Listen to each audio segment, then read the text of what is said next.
Sur les rives de la Seine se cache un petit bout d'Afrique. À la fois bar, centre culturel et magasin solidaire, le comptoir général présente jusqu'au 14 avril une exposition sur l'art digital du Sahel.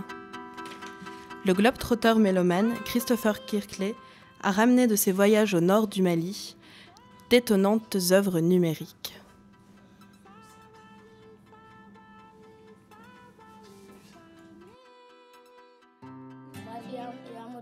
J'étais fan d'un label qui s'appelle Sahel Sound et c'est un Américain qui arpente la région du Sahel et notamment du Mali depuis quelques années et qui commercialise de la musique de là-bas.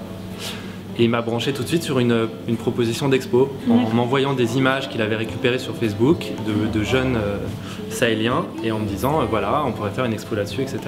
Il y a eu un État indépendant qui a été créé juste avant que la guerre éclate qui s'appelait l'Azawad et qui correspondait un peu au territoire nord malien que les Touaregs essayaient de récupérer à leur compte depuis très très longtemps. Et malheureusement la guerre est venue exploser en plein vol le rêve réalisé de cette nouvelle nation indépendante. C'est un témoignage pas de la guerre, mais c'est un témoignage de ce que cette région peut avoir de riche en termes de vie culturelle. C'est-à-dire que effectivement on est très au courant et on suit de près ce qui se passe au Mali. Et le fait que toute l'attention du monde soit un peu portée sur cette région-là, eh bien, je pense que c'est important. Il y a un temps pour montrer la guerre et l'horreur et les souffrances d'un peuple, et il y a aussi un temps pour montrer ce qu'il peut y avoir de vivant aussi, de beau, de vibrant chez ces gens-là.